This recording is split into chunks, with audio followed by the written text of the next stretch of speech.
The sun hung lazily in the afternoon sky, casting golden hues over the pristine suburban streets. Rows of neatly trimmed hedges lined the sidewalks, their emerald green leaves swaying gently in the warm breeze. It was the kind of neighborhood that looked straight out of a magazine.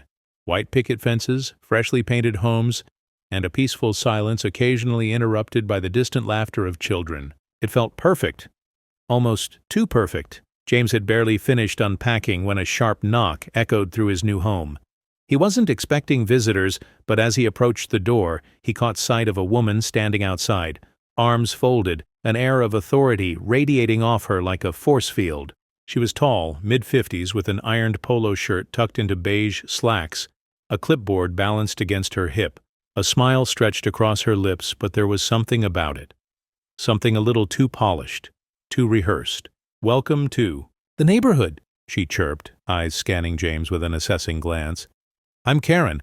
I help keep things organized around here." James extended a polite handshake.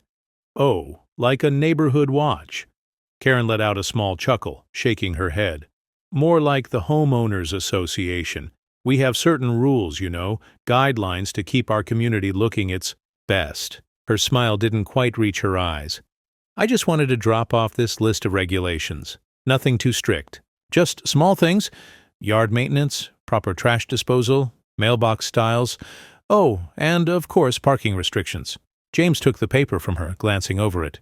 Some of the rules seemed reasonable, but others felt excessive. No garden decorations over 2 feet tall. No vehicles parked in the driveway for more than 4 hours. It was a bit much. Still, he nodded. "I appreciate the heads up. I didn't see anything about an HOA in my paperwork, though." Karen's smile stiffened. "Oh, well, it's more of a community-led effort. We all follow these guidelines to keep property values high. You understand." James did understand. Sort of. But something about the way she said it made him uneasy. He hadn't been told about an HOA when he bought the house. And now, here was this woman, acting as though she had some kind of authority over his property. "Right," he said, folding the paper. "I'll look it over." Karen's smile widened, but her eyes remained sharp. "Good. I knew you'd be a team player." She gave a little nod before turning on her heel, marching down the sidewalk like a soldier patrolling her turf. James shut the door, exhaling slowly. He couldn't shake the feeling that their conversation had been more of a warning than a welcome. Hey, real quick, if you're enjoying the video so far, make sure to hit that like button, share it with friends, and subscribe for more awesome content. And while you're at it, drop a comment and let me know where you're watching from. All right, let's keep going. James had barely settled into his new routine when the first warning arrived. It wasn't an official letter, no return address, no legal heading, just a neatly folded notice slipped under his door. Notice of violation. Your mailbox does not conform to community standards. Please repaint it to the approved shade of classic black within 7 days to avoid further action. James frowned, flipping the paper over. That was it? No signature, no contact information, just a vague community standards note. His mailbox was a deep navy blue, barely distinguishable from black unless you stared at it under direct sunlight. Surely this wasn't a big deal. Shrugging, he tossed the paper onto the counter and forgot about it. But Karen didn't forget.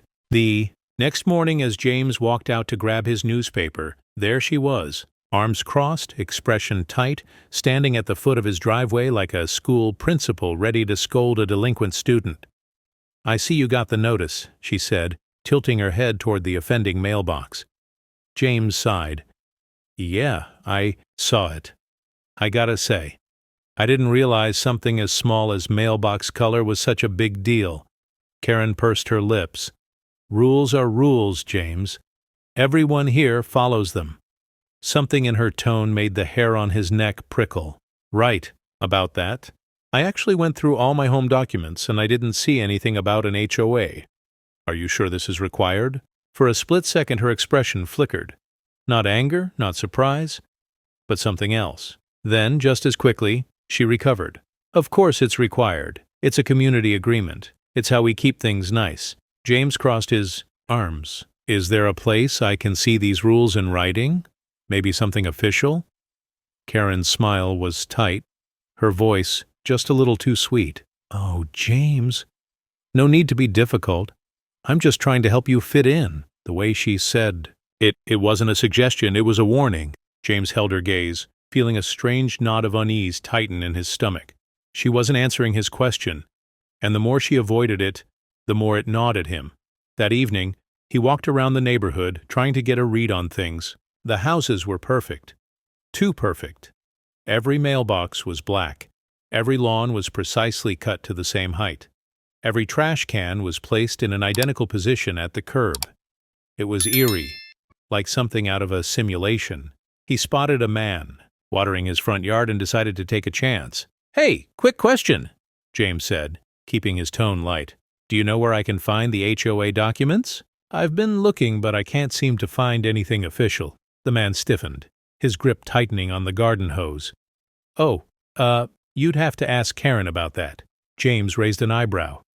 "So you've never seen them either?" The man gave a nervous chuckle, glancing around as if Karen might be lurking in the bushes. "Look, it's best to just follow the rules, all right?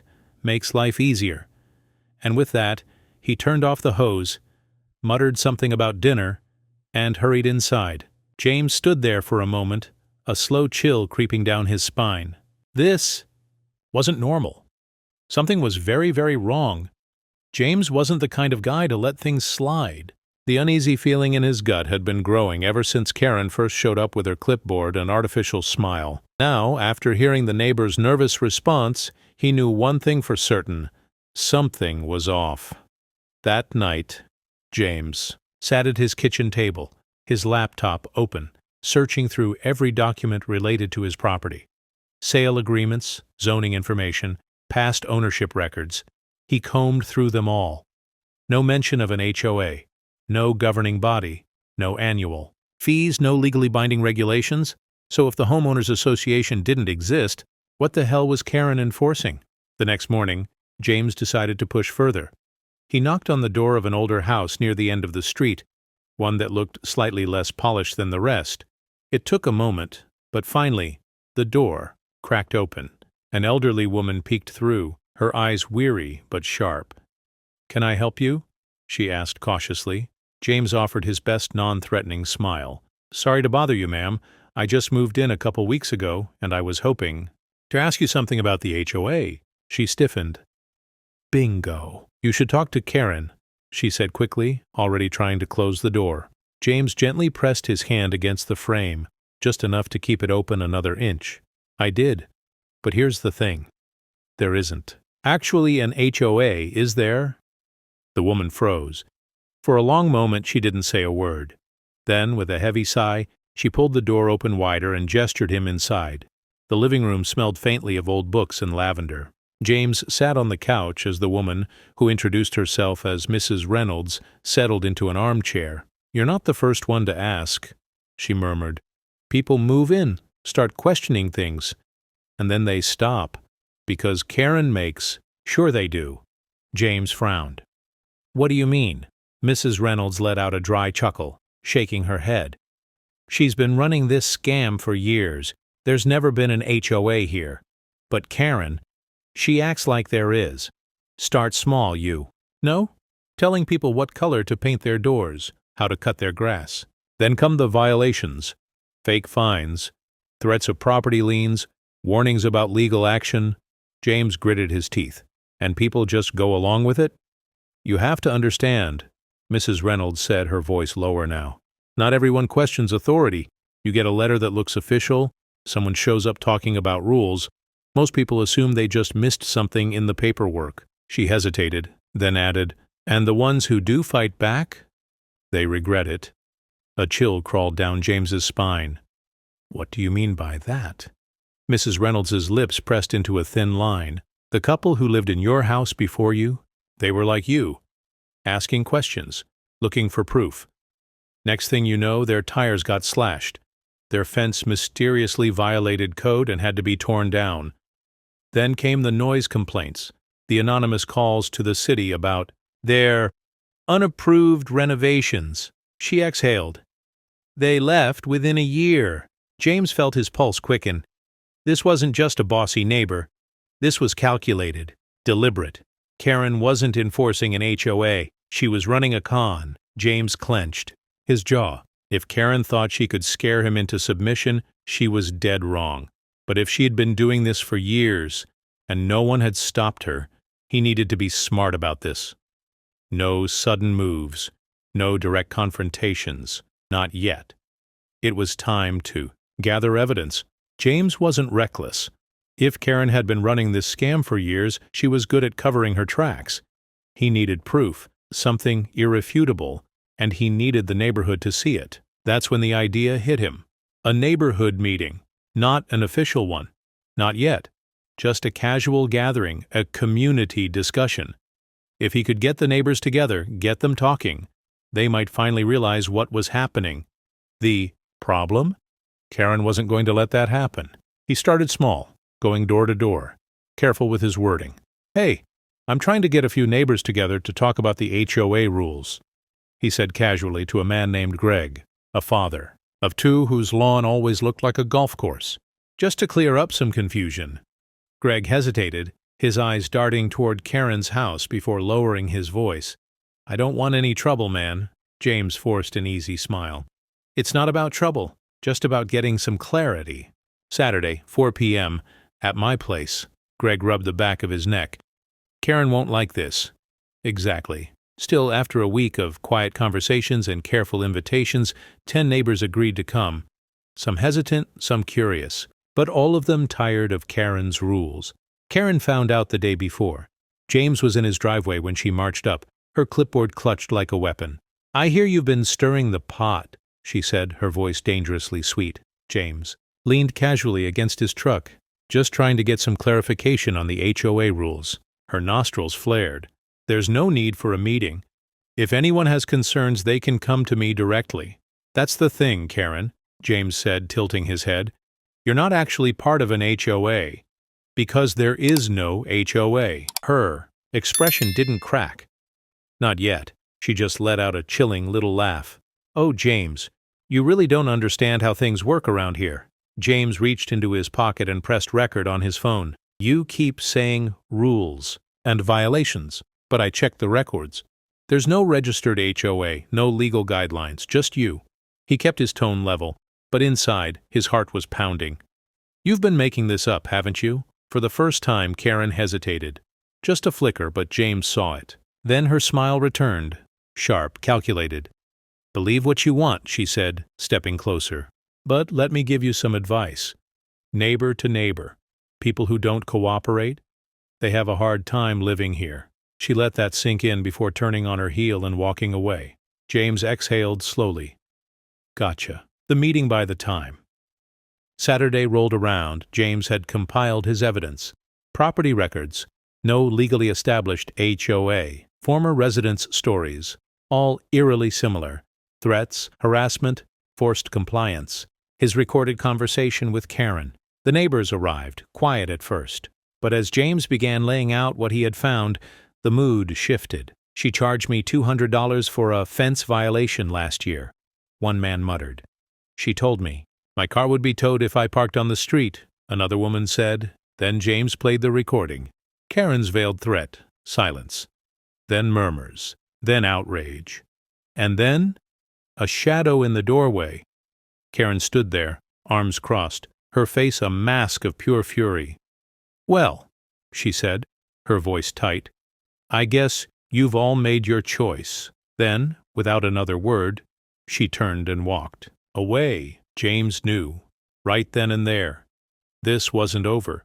James knew Karen wouldn't go down without a fight. He had seen the rage in her eyes when she left the meeting. That wasn't the look of someone backing off. That was the look of someone preparing for war, and sure enough, it started the next morning. A bright red notice was taped to his front door, bold letters glaring at him. Notice of non-compliance property at risk of legal action due to unauthorized modifications. Failure to resolve this issue may result in fines and possible foreclosure proceedings. James frowned. Unauthorized modifications?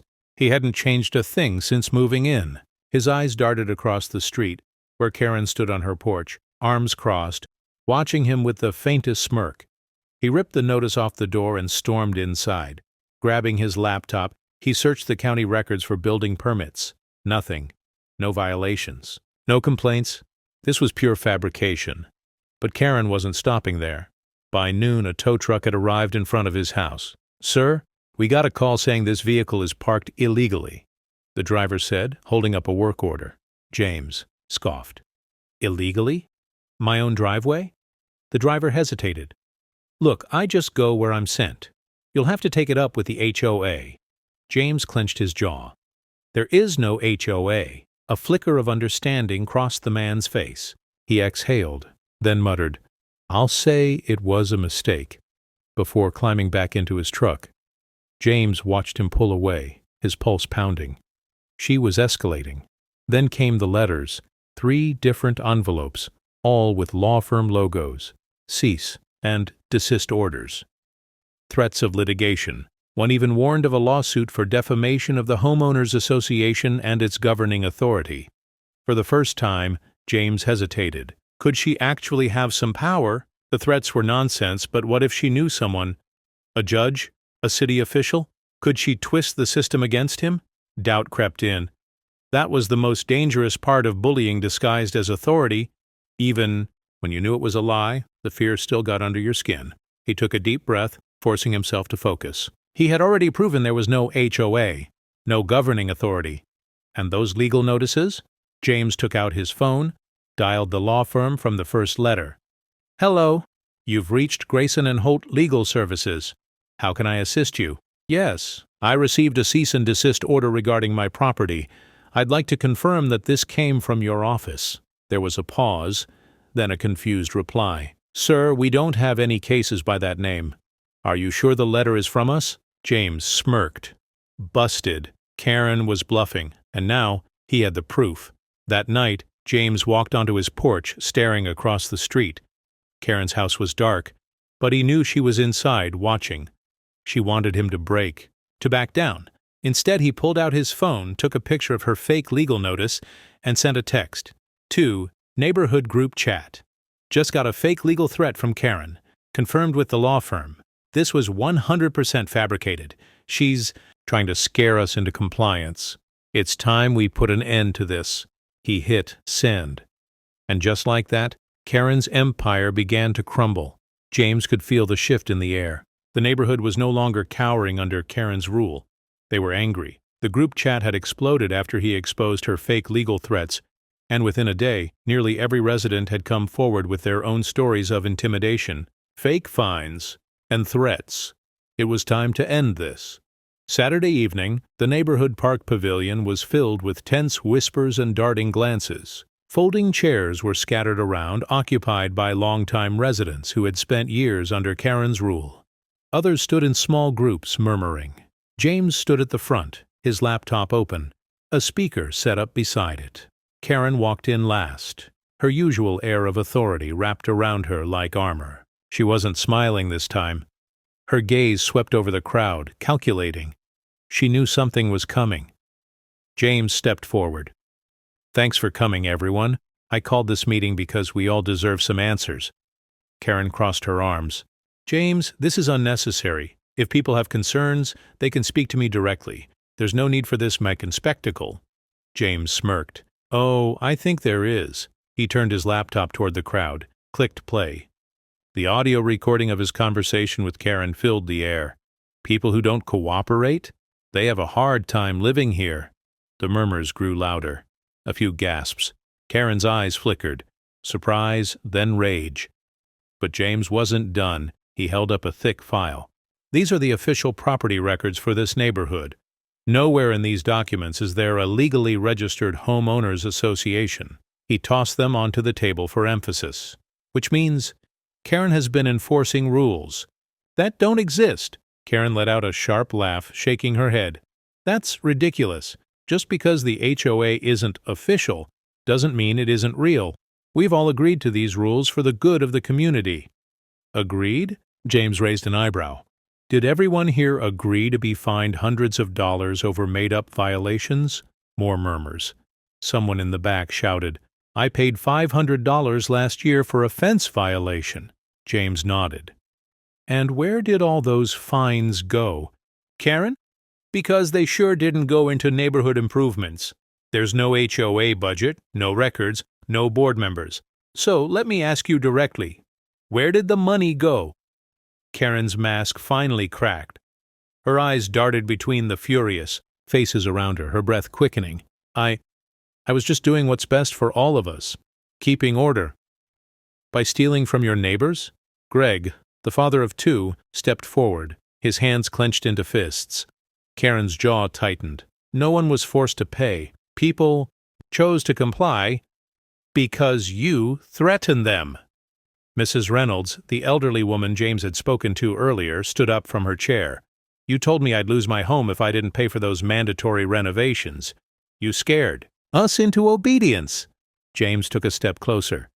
You've been pocketing thousands of dollars from innocent people for years, Karen. That's fraud. That's theft, and I guarantee you, law enforcement will agree. The color drained from Karen's face. You wouldn't. James pulled out his phone. I already did. Sirens wailed in the distance. The crowd turned as a police cruiser slowed to a stop near the pavilion. A uniformed officer stepped out, his gaze landing directly on Karen. Karen Dawson? Karen took a shaky step back. I was just helping the neighborhood. The officer didn't wait. We've received multiple reports of fraud and harassment under false pretenses. We need you to come with us. The silence was deafening. James watched as Karen's fake empire crumbled in real time. No more smug smiles, no more threats. Just a pale, shaking woman who had finally been exposed. As the officers led her toward the car, she turned back to the crowd one last time. I was protecting this neighborhood, she screamed. You'll regret this. You need me. Nobody said a word. Nobody stopped her, and just like that, Karen was gone. For the first time in years, the neighborhood felt lighter. It had been a week since Karen was led away in handcuffs, and in that time, everything changed. The fear that had once lingered over the community, the constant worry of an unexpected fine or a fabricated violation, it was all gone. Now, there was something new in the air. Relief. Karen's downfall didn't stop at her arrest. Neighbors came forward with evidence of her fraud. Bank statements, forged notices, and a paper trail of thousands of dollars in fake HOA fees that had conveniently disappeared into her personal accounts. Several residents filed real legal action against her, suing for the money they had been forced to pay under her false authority. The city got involved too. Without an official HOA in place, Karen had been illegally filing fake property liens, which now had to be voided and removed. The entire neighborhood had been tangled in a web of deception, and it was going to take time to clean up the mess, but at least now, they were free to do it on their own terms. James had become something of a local hero. People who had once been hesitant to even meet his gaze now waved as he walked by, stopped to chat, or even offered to buy him a drink as a thank you. He hadn't. Just exposed Karen, he had given them all their power back. At a small gathering in the park, Greg clapped him on the back. Man, I gotta admit, when you first started asking questions, I thought you were crazy. But you really did it. You took her down. James chuckled. I just did what needed to be done. Mrs. Reynolds smiled warmly. Not everyone would have. You didn't just stand up for yourself. You stood up for all of us. James felt a flicker of pride. He had never set out to be a hero. He just wanted answers. Justice. The fact that it had brought the neighborhood together, that was a bonus. In the following weeks, the community slowly reclaimed itself. Gone were the rigid, ridiculous rules Karen had forced upon them. People repainted their mailboxes in whatever color they pleased. Greg put up a basketball hoop in his driveway. Someone even added a garden gnome to their front lawn. A small act of rebellion that made the entire street smile. The neighborhood wasn't just perfect anymore. It was real, and for the first time since moving in, James truly felt at home. James thought it was over. Karen had been exposed, arrested, and stripped of her false power. The neighborhood was healing, slowly but surely. The weight of fear had lifted, and for the first time in a long time, people felt safe. But then, the letter arrived. It was slipped under his door in the dead of night. No return address, no markings, just a plain white envelope. The paper inside was folded neatly, the handwriting rushed but legible. "James, you think you won. You didn't. Karen was a fraud, yes, but she wasn't acting alone. She was just the face of it. The fines, the threats, the control. It was bigger than her, and the people she answered to? They won't stop just because she's gone. I was part of it.